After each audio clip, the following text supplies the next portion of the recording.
We have been, for several weeks, looking at a season, sort of the dark ages in the life of Israel, the period of the Judges, and then last week we transitioned to moving from a place where the Judges ruled to a place where Israel went to their first monarchy. And their first king was a man by the name of Saul. Now Saul on the outside looked really good. He was a handsome man. He was a head taller than the average lug in Israel in those days. And he was, by all appearances, the man for the job. The problem was, though, he looked great on the outside, but on the inside his heart was corrupt. And so he was weak in character. And over a period of time, because he desired to appease and have the approval of the nation, he made decisions that did not serve God and serve his nation well. In fact, his leadership distorted the image of who God was. God had wanted his people to be a set-apart people, a unique people, and Saul wanted to be just like everybody else. And the problem that happens when we try to be just like everybody else is that we actually succeed. And the problem with succeeding is that we distort what it is that God has designed for us. To be set-apart people that draw others to him through us. Well, as you will remember if you were here, Saul has the kingdom ripped from him. Samuel goes and tells him that the gig is up, he no longer will be king, and that he will be replaced. And so just as we were moving to the end of last week and the beginning of this week, we find ourselves now where Samuel is on the lookout for the latest and newest king. Now you'll remember Samuel picked Saul based on his outward appearance. And so as he is moving to a place now where he's going to select again, God wants him to be aware of a different selection process. So he leads him to the town of Bethlehem and to the house of Jesse, where he is going to go and have kind of a job interview of sorts with Jesse's 7 sons. Now when he arrives, everyone in town, it says, is nervous and afraid. It's like when the pastor shows up at your door uninvited, people begin to sweat a little bit. I used to have that happen to me quite a bit when I first came to town. I would see people out and about, and it would sort of shock them, and they would have to explain to me why they weren't in Mass for the past Sunday. They would have to confess to me their sins for the week. They somehow thought that, like, you know, in my presence, they had to do things that they really, I'm just like, just relax. I'm sure you were doing something that you needed to be doing, right? So everybody is nervous when Samuel comes to town. They don't know what he's going to do. And so he goes to the house of Jesse, and he begins to look at the sons who are lined up. And as he's looking, he sees the oldest, Eliab, and he thinks to himself, gosh, this guy's good looking. He's tall. He's strong. He's going down the same road as he did with Saul. And God whispers into his ear, nope. And he's thinking to himself, gosh, he looks good, though. Looks really good. He moves to the second son. He's like, pretty good. Nope. Moves to the third. Nope. Fourth. Nope. Fifth. Nunca. Sixth. Never. And he gets to the end of the line, and he's thinking to himself, what in the world? I've looked at all of these. I know you led me here. There must be some mistake. And so God says, listen, in the selection process this time around, you need to understand that we're not looking at the outward appearance. We're looking at the heart. We don't need a king that looks good. We need a king that is good. And there's a big difference between the two, looking good and being good. So he says to Jesse, I don't think it's any of these guys. You got anybody else? And Jesse's like, well, there is that runt out in the field, and that is the word he used to describe his son. There is that runt out in the field tending sheep. And he's like, well, go get him. What are you waiting for?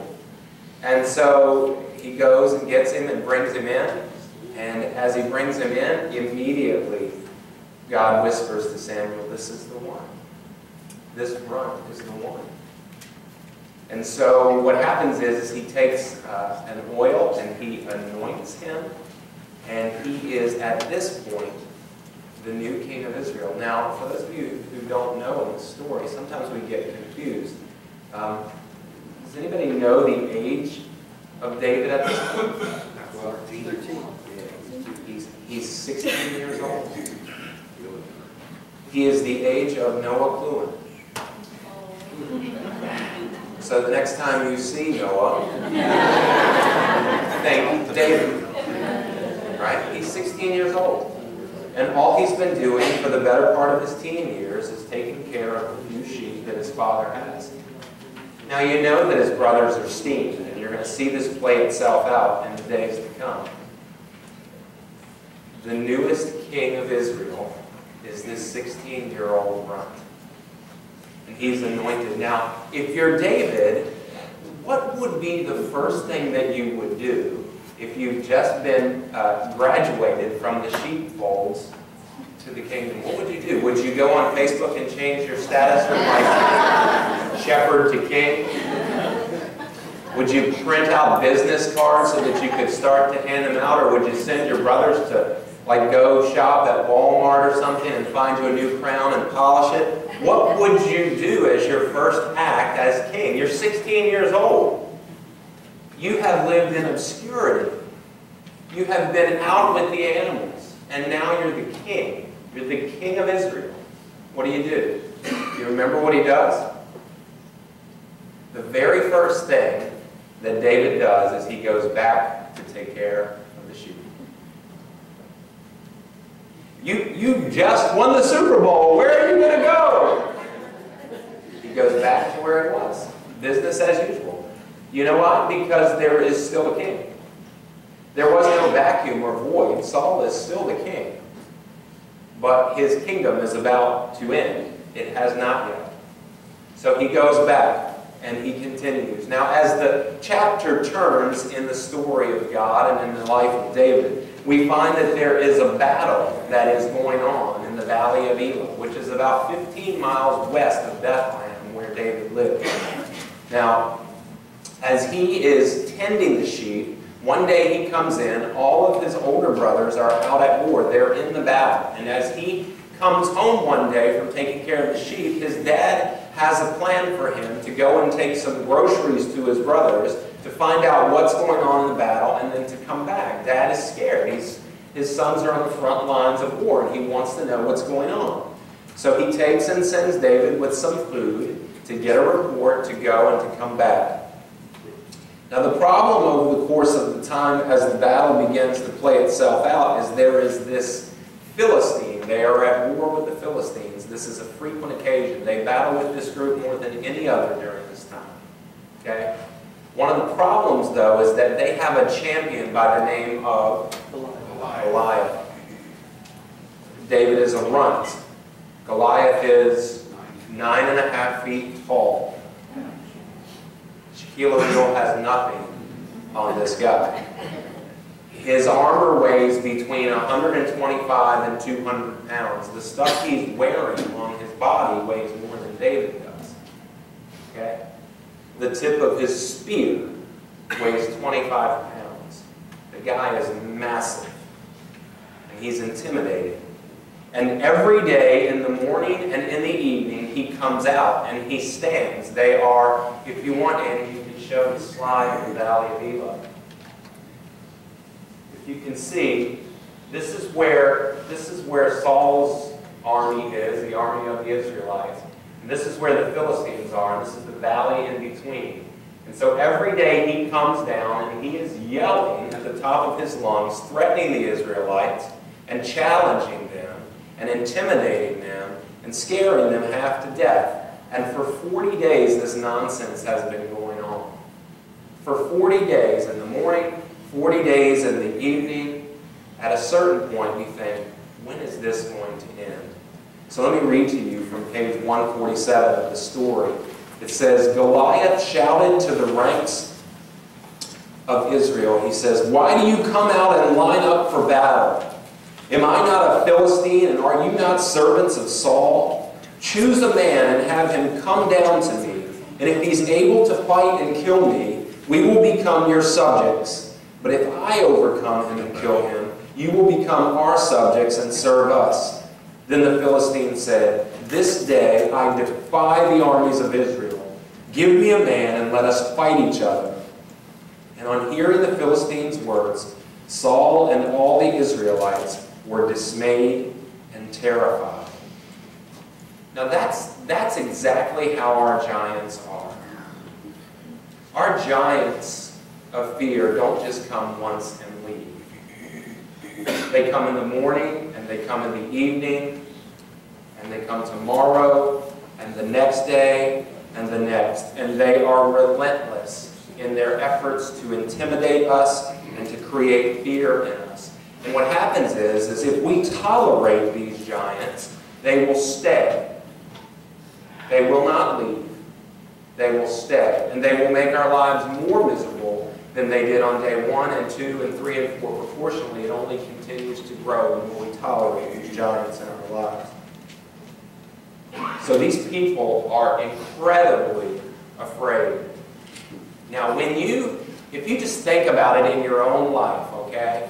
Think about the things that have begun to intimidate you. It might be currently something that is going on in your life. It may be an issue with your health.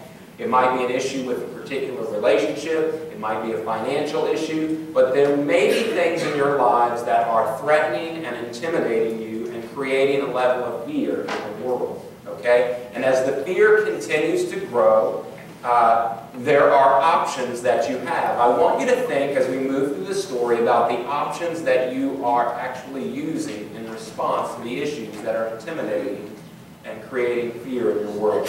And I want you to see, as David plays this out, how you would deal with the similar situation that you find yourself in. Okay? Now Jesse said to his son David, "Take this ephah of roasted grain and these 10 loaves of bread for your brothers and hurry to their camp. Take along these 10 cheeses to the commander of their unit. See how your brothers are, and then bring back some assurance from them." David gets there, and he ultimately takes the supplies and he leaves them with one of the keepers. And what does he do? He runs to the battle lines and he asks his brothers, "How's it going, guys? How are you doing?"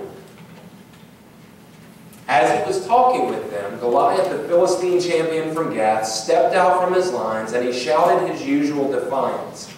And David heard it. And whenever the Israelites saw the man, they all fled from him in great fear. So David gets there, and the same thing is repeating itself over and over and over again. David asked a man standing near him, "What will be done for the man who kills this Philistine and removes this disgrace from Israel?" You see, the wheels are starting to turn in David's head. He's thinking to himself, what a joke. This guy comes out every day and has been coming out every day, multiple times a day, threatening God's army.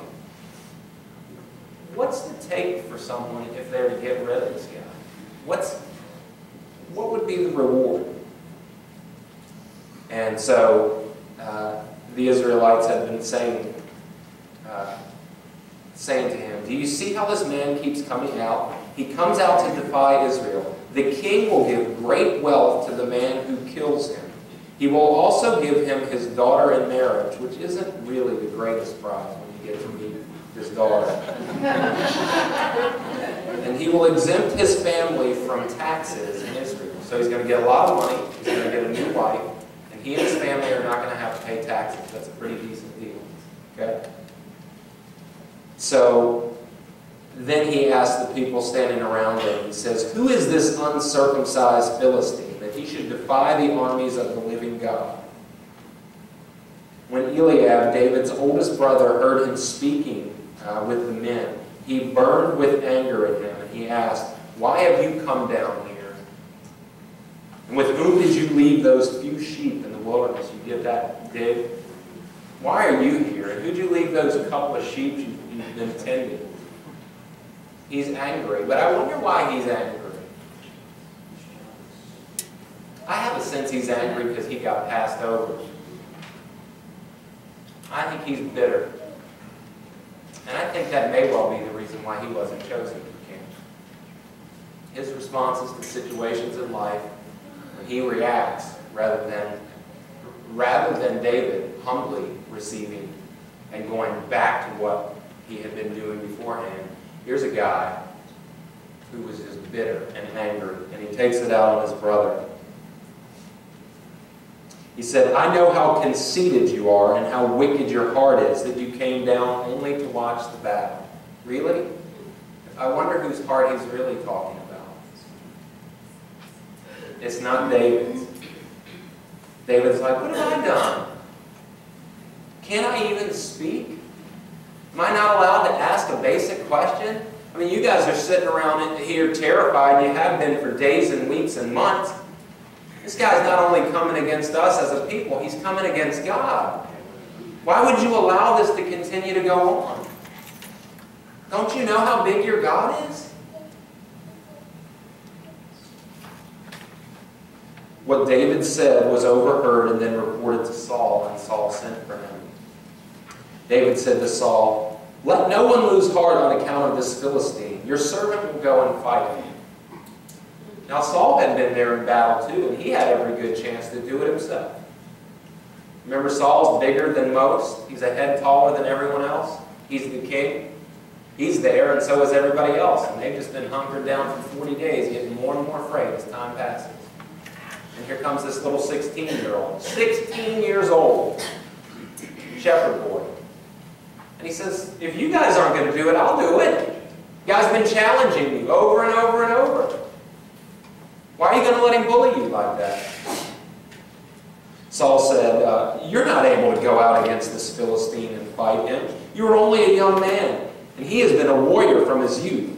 But David said to Saul, your servant has been keeping his father's sheep. And when a lion or bear came and carried off a sheep from the flock, I went after it and struck it and rescued the sheep from its mouth.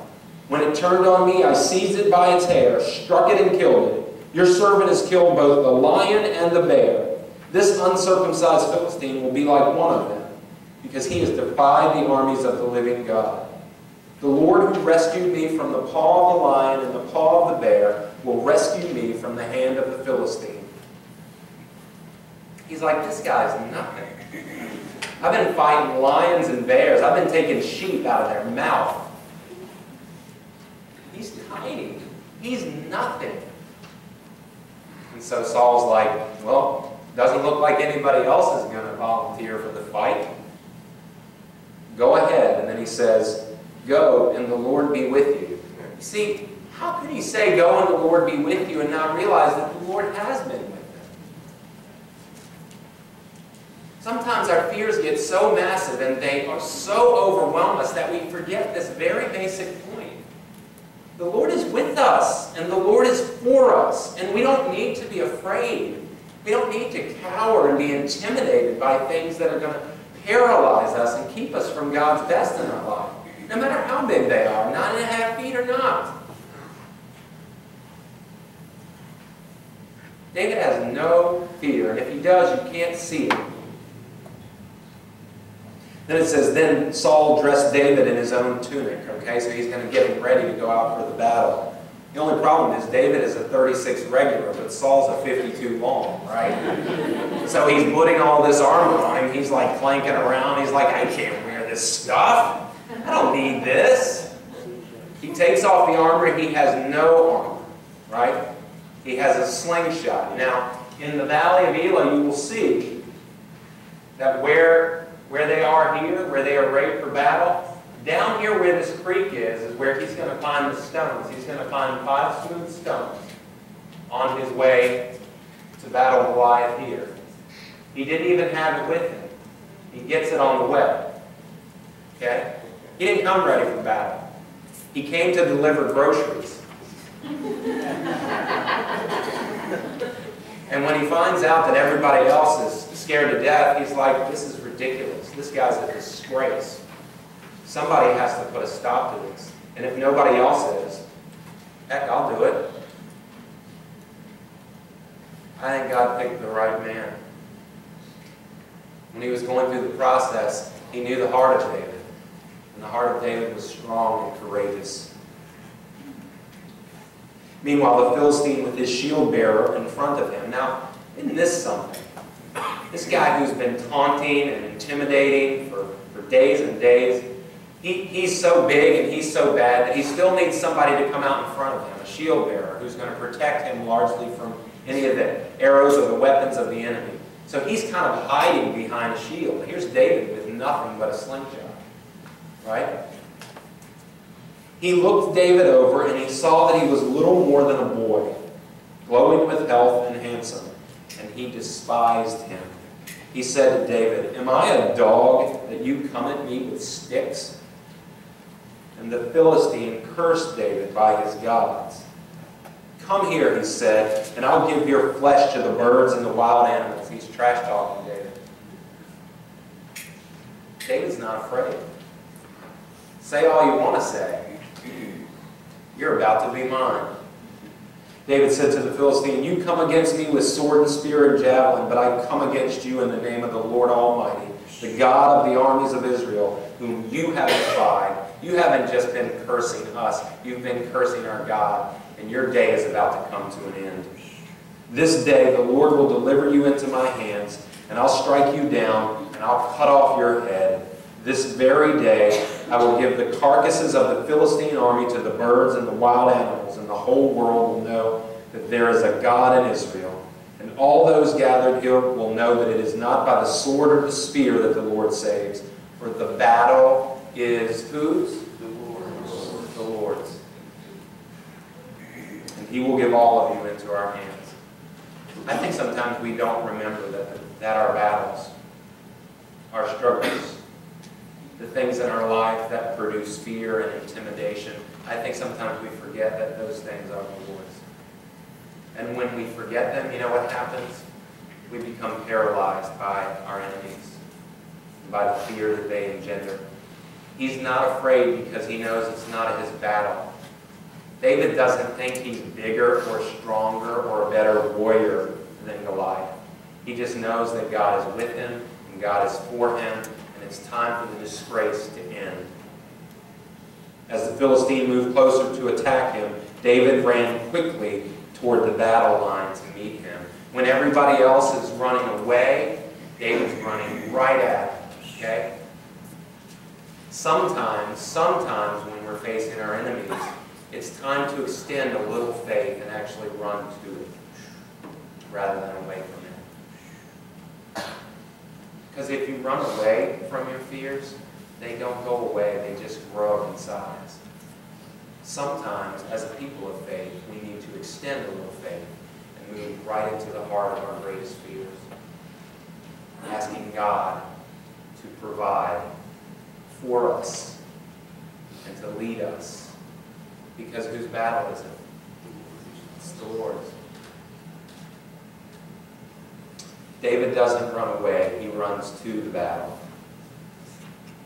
David ran quickly to the battle line to meet him. Reaching into his bag and taking out a stone, he slung it and struck the Philistine on the forehead. The stone sank into his forehead and he fell face down on the ground.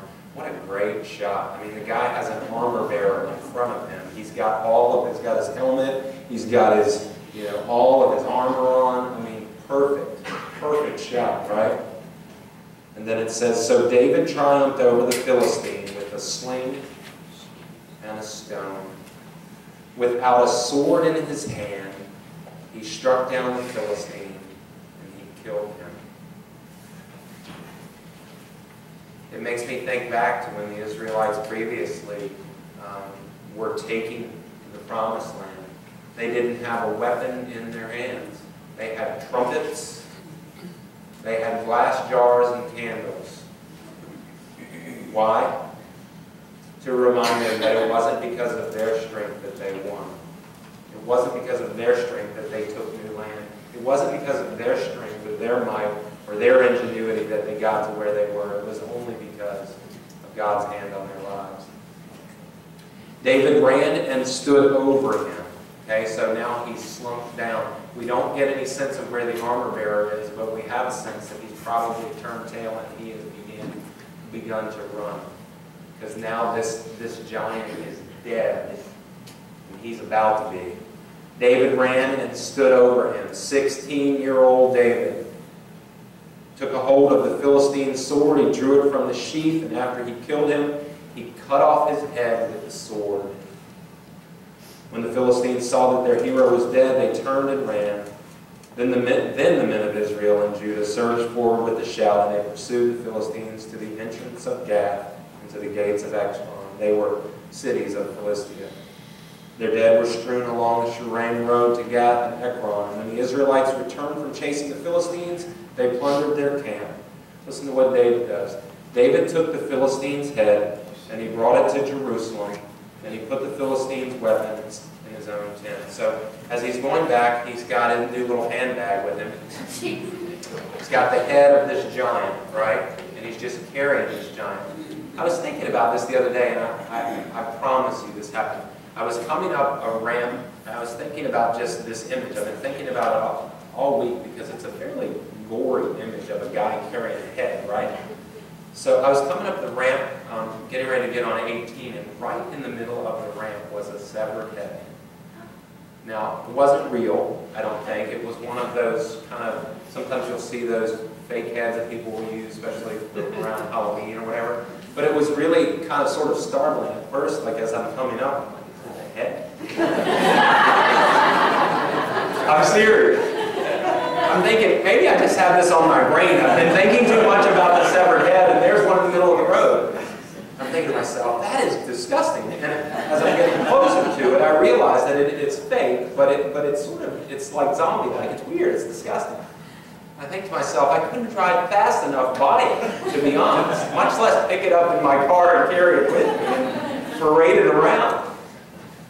So here's David, and he takes this head back, and it says, as soon as David returned from killing the Philistine, Abner, who was a general, took him and brought him before Saul, with David still holding the Philistine's head.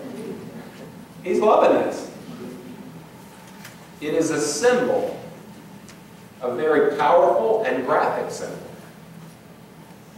And he's wanting not only for the present king, but for everyone else to realize that our giants are nothing. Our giants are in the face of our God, dwarfs. This guy intimidated you for 40 days and nights, and you let him. He's nothing. From that day, it says, Saul kept David with him, and he did not let him return home to his family. Now, here's what David knew that I think that most everybody else didn't get. God's enemies have no right to take or possess that which doesn't belong to them.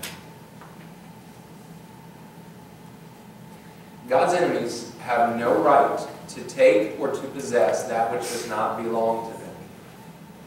And so what I want to say to you for personal application is, if any of you who are here this morning and you are discouraged, you are intimidated, you are afraid, you are struggling with things in your life that seem larger than your ability to handle them.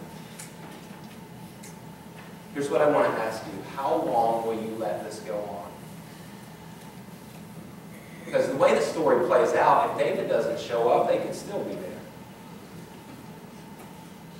How long will you let your enemies intimidate you? How long will you let these Goliaths breed fear in your life? We are a people of faith, and even if it is only a mustard seed size, at some point we're called to apply our faith to our present situations in life. That's what it's for. If I have faith, it's not just so that I can believe all the right things. It's so that I can actually apply that faith in my life. And it caused me to live differently than everyone else around me. And David got this. And the others just wanted to be like everybody else. And that's why God selected him as king. Sometimes it's time for us to turn around, and instead of running away from our enemy, sometimes it's time to run towards our enemy. run to the battle lines, run down the hill, pick up our stones, come up the hill, and face Goliath straight on and take him. We are a people of faith. At some point, faith needs to be applied. How many more restless nights do you need, tossing and turning, struggling with stuff that's had mastery over you for days and weeks and months and years? How many more do you need? How much longer will you wait until you realize that the battle you're facing right now is not yours, it's the Lord's? There's great application for us in this story.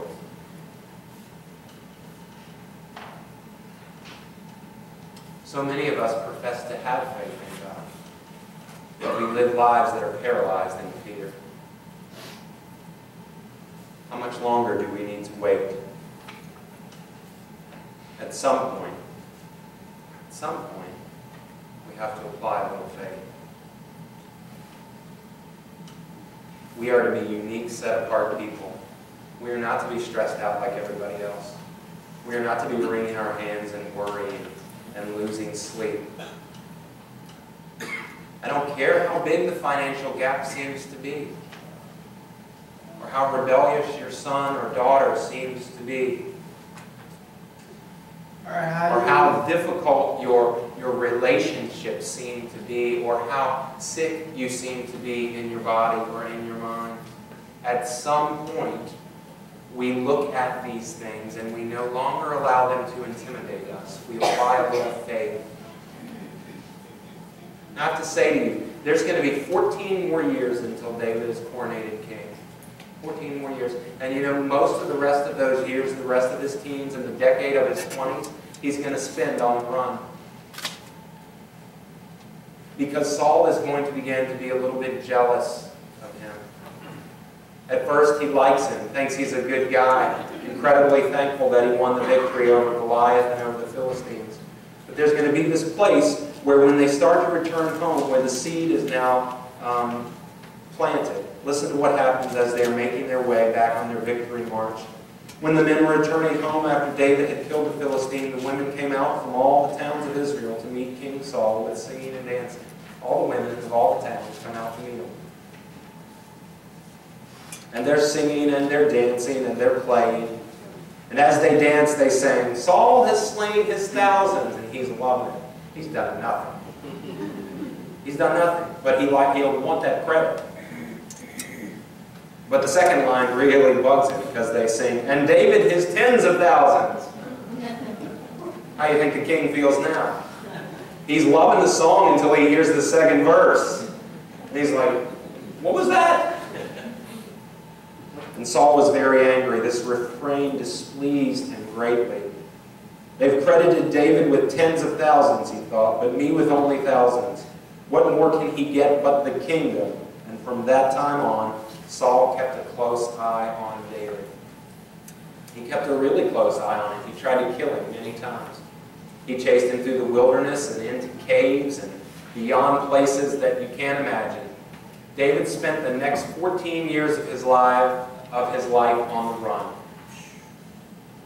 Wilderness, caves, he even went and lived in Philistia, in his enemy's land for a time. And that period is where he wrote a great deal of the Psalms. You know, over half of the Psalter, over the 150 Psalms that we have, David wrote about half of them. And it was during that time in his life where he wrote a great bulk of those.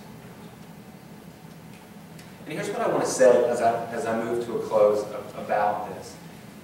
Sometimes we think, you know, if we have a good heart and God sees and blesses that and He honors our life, that as we continue to grow and mature, our life should just kind of be one unending spiral upward. We should just keep getting better and better and better and better. David's life proves out the fact that it doesn't at all. David had a great moment, but after a great moment, he spent the next 14 years on the run, and many of those years very depressed. He struggled mightily along the way. But when he struggled, he turned in the right direction. If you read his Psalms, you will see that.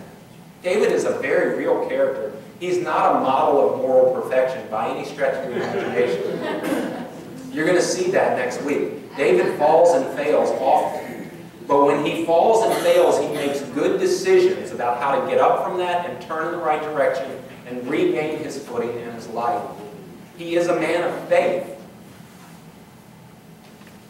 And that is what Israel needed. They needed to believe in a God that they said they believed in, but live like they didn't. And so, sometimes in our lives we get to this place where we hit these hard spots and our enemies are intimidating us and we're overwhelmed and we wonder about God's goodness. We think, well, I didn't really sign up for this. I thought if I tried to do the right thing and live the right kind of life, that God would make it well for me. That I wouldn't lose my job. That I wouldn't get divorced. That I wouldn't become addicted.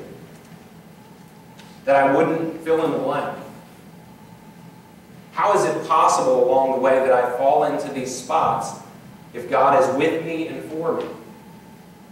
In David's life, we're going to see one who shows us what it means to have a real faith in the places where it most needs to be had.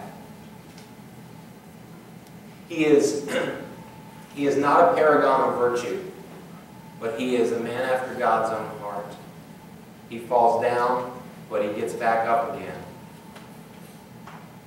He believes. He believes that God is greater than any of the obstacles that he faces. In the rest of the chapter that you'll read, I don't have enough time today to finish, but if you finish out this chapter, chapter 11, you're going to learn a lot about loyalty. You're going to learn a lot about friendship. You're going to learn a lot about revenge and the futility of trying to take revenge. You're going to learn a lot about worship and the value of opening your heart wide, whether or not people judge you for it. You're going to learn a lot of things through the life of David. There's a lot of practical applications. But for today, what I want to ask you and leave you with is this. The God that you and I serve is greater than any enemy that is currently on the front lines yelling and shouting threats against us. There is nothing in our life right now that is greater than God.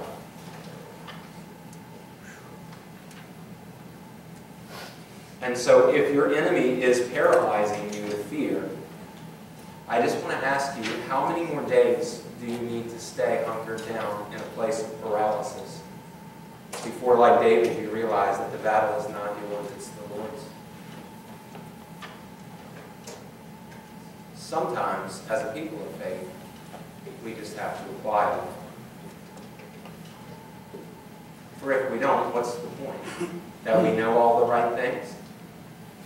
If I know all the right things and don't do them, what good is it to me? Sometimes it's time to apply some faith. So in the place in your life that you most need faith to apply, I want to challenge you to do that today. And tomorrow. And the next day. And the next. He walked around with a severed head in his hand as a symbol to everybody else. This 9.5-foot giant ain't so big. I beat him without a weapon at all. I had no armor. I had no sword. I had nothing but the King of Kings who was on my side. You don't need to be afraid. You don't need to be afraid. You don't need to be afraid. Today's the day where you get to apply some faith. And however long it takes, we serve God, we love God because we were made to. Not because of what He will give us. Sometimes it will seem as if God has removed Himself entirely from our lives. It is not true. We serve God because it's the best life there is. If there were a better life, I'd be pursuing it now. We were made to love and be loved by God, to know God, and to walk with Him through our lives. There's nothing better. And I invite you to start living that life, to start expressing some faith, to start overcoming your obstacles. And you know what will happen if you do? The next time you face that giant in the land, the giant will seem just a little bit smaller. Every time you use your faith muscle grows. But every time you refuse to, it atrophies. It's time to start working out. It's time to start using that faith muscle. For the battle is the Lord's. Your battle today is the Lord's. No matter how big it seems, it's His. And there's nothing bigger than Him. Let's pray. Thank you, Benson.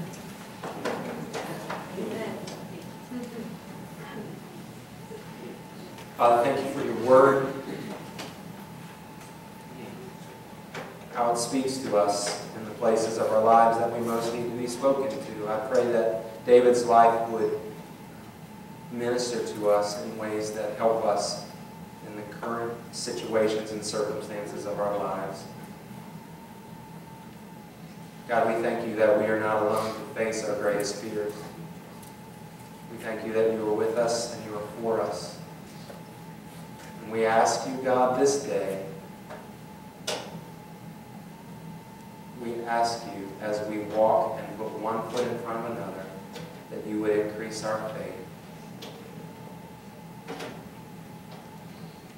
And that we would honor you with our next step in facing our enemies and not fleeing from them.